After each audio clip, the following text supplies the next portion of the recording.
تقولوا فی ھذا الرجل، ترتیب ایسی کیوں ہے؟ پہلے رب کے بارے میں، پھر دین کے بارے میں، پھر نبی کے بارے میں.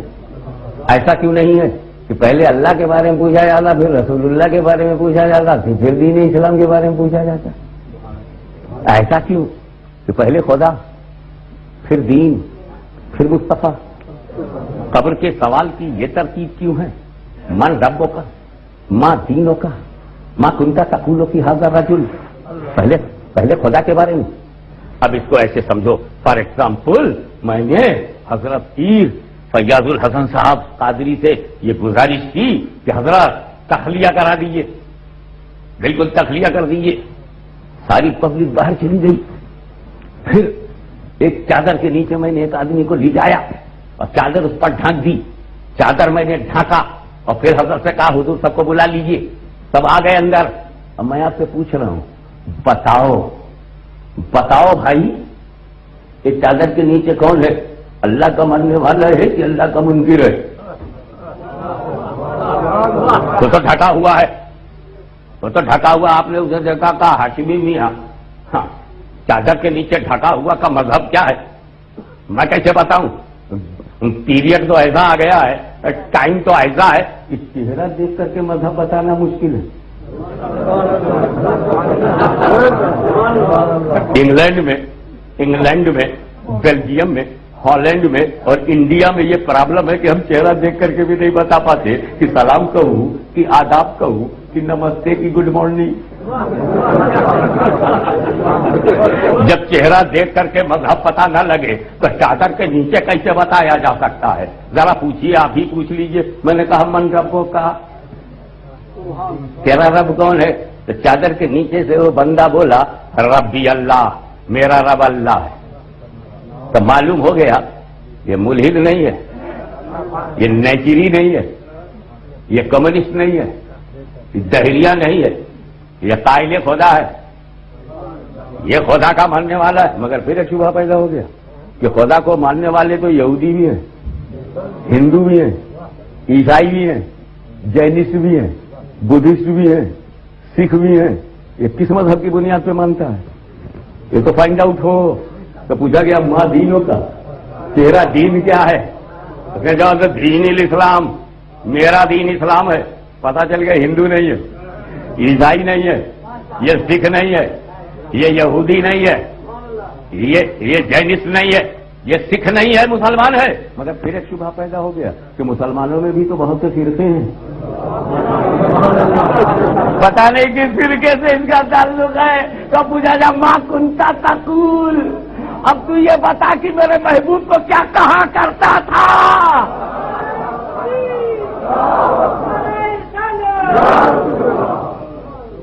ماں تقول ہے، ماں کنتا تقول، کیا کہا کرتے تھے؟ What was your habit? اپنے جیسا کہتے تھے یا رسول اللہ کہتے تھے یا نبی اللہ کہتے تھے یا حبیب اللہ کہتے؟ کیا کہا کرتے تھے؟ جیسے بولے گا فیکٹ ظاہر ہو جائے گا. اب سمجھ میں آ گئی ترتیب ایسی کیوں ہے، سوال کی ترتیب ایسی کیوں ہے. اور اس میں جو تیسرا سوال ہے، اس تیسرے سوال میں ایک لفظ ہے رجل، اس پر توجہ چاہوں گا. یہ بات تو یوں بھی کہی جا سکتی تھی ماں کنتا تقول فی ھذا النبی. حضرت پیر صاحب، یہ آپ کو نظر کرتا ہوں، میرے پاس جو ہے سب آپ ہی کا ہے. پیر صاحب، ماں کنتا تقول فی ھذا النبی بھی کہا جا سکتا تھا کہ اس نبی کے بارے میں کیا کہتے ہو. کوشچن یہ نہیں ہے کہ ھذا النبی، کوشچن یہ ہے کہ ھذا الرجل. سوال فرشتہ کر رہا ہے کہ مرد کے بارے میں کیا کہتے ہو، اس مرد کے بارے میں. یہ نہیں کہا کہ اس نبی کے. بات یہ ہے کہ اگر فرشتہ کہتا کہ اس نبی کے بارے میں کیا کہتے ہو تو سوال ہی میں تو جواب تھا. جب کہتے نبی کے بارے میں بتاؤ تو کہتے نبی ہے، سوال ہی میں تو جواب ہے. جیسے میں پوچھوں حضرت علی ابن ابی طالب کے والد کا نام بتاؤ تو سوال ہی میں تو جواب ہے. امام حسین ابن علی کے والد کا نام بتاؤ، سوال ہی میں تو جواب ہے. تو رب اپنے فرشتے سے وہ سوال نہیں کروائے گا جو سوال ہی میں جواب ہو، بلکہ وہ اس لیے رجل کہہ رہا ہے تاکہ تمہارے ذہن میں مرد آئے، تمہارے ذہن میں بشر آئے، اور خدا یہ جاننا چاہتا ہے کہ تم بشریت میں پھنس کر رہ گئے یا نبوت بھی نظر آ رہی ہے، رسالت بھی نظر آ رہی ہے۔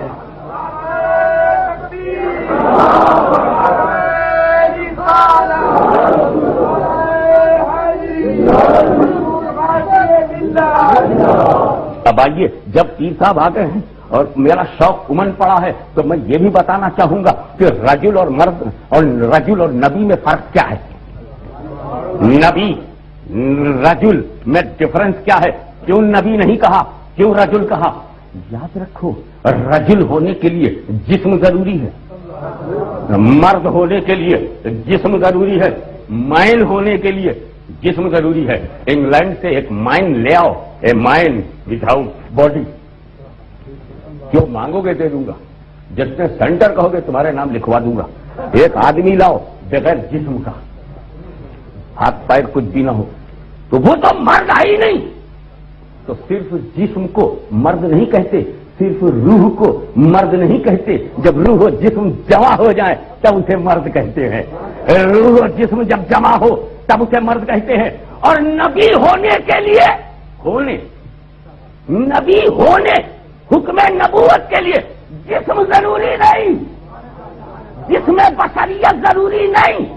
حضور فرماتے ہیں کن تو نبیوں وآدم و بین الماء والطین، میں تو اس وقت نبی تھا جب آدم مٹی اور پانی کے درمیان تھے۔ جب میرا رسول آدم سے پہلے نبی ہے تو آدمیت سے پہلے نبی ہے، بشریت سے پہلے نبی ہے، انسانیت سے پہلے نبی ہے۔ اور جب بشریت سے پہلے ہیں تو اس وقت بشر کیسے ہوں گے؟ جب آدمیت سے پہلے ہیں تو اس وقت آدمی کیسے ہوں گے؟ جب انسانیت سے پہلے ہے تو اس وقت انسان کیسے ہوں گے؟ معلوم ہوا حکم نبوت کے لیے بشریت ضروری نہیں، اعلان نبوت کے لیے بشریت ضروری ہے، اعلان نبوت کے لیے بشریت ضروری ہے۔ تو اب اگر فرشتے نے کہا ہوتا ما کنتا تقولو فی ھذا النبی، ما کنتا تقولو فی ھذا النبی، تو ہر مولوی کہہ سکتا تھا کہ نبی کے لیے جسم ضروری نہیں ہے، اس لیے قبر میں نبی کی روح آئی ہے، نبی کا وجود آیا ہے، حکم نبوت آیا ہے، جس میں مصطفیٰ نہیں آیا ہے، جس میں رسول نہیں آیا ہے، وجود رسول نہیں آیا ہے۔ اسی لیے خدا نے نبی لفظ کو کٹوا کر رجل لگا دیا تاکہ ہر بندہ سمجھ جائے مصطفیٰ جسم کے ساتھ آئے ہیں، روح کے ساتھ آئے ہیں، ذات پاک مصطفیٰ آئی ہے۔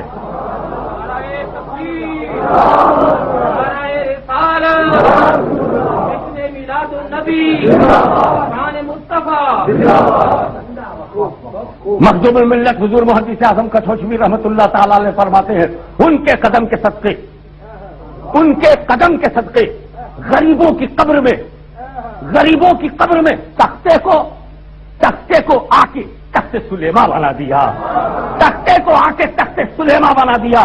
آ کے نبی آتے ہیں، نبی قبر میں آتے ہیں کہ نہیں؟ دیکھے جاتے ہیں، کوشچن کیا جاتا ہے، جواب دیا جاتا ہے، مصطفیٰ کو دیکھا جاتا ہے۔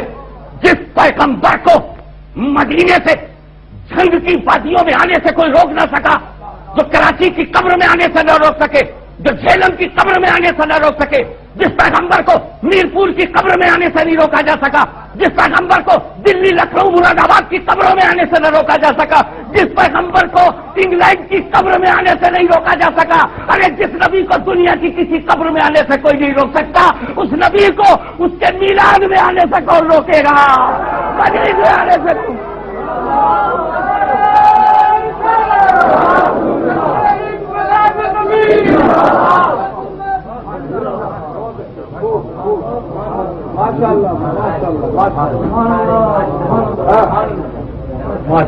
بات سنو،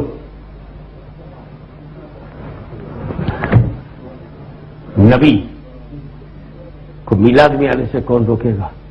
جس نبی کو آنے سے برطانیہ کا فورن ڈپارٹمنٹ نہ روک سکے، ہندوستان کے مغرور اور انتہا پسند ہندو گروہ نہ روک سکا، جس پیغمبر کو آنے سے سعودی کا ریال نہ روک سکا، ایران کا پیسہ نہ روک سکا اور ہندوستان کا بھینسا نہ روک سکا، اس کو اپنے میلاد میں آنے سے کہے۔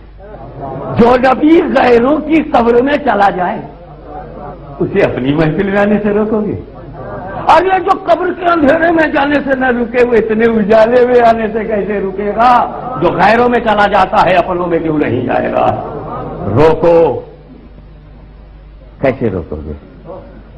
بولے نبی آتے نہیں. پھر ہم کو دکھتے کیسے ہیں؟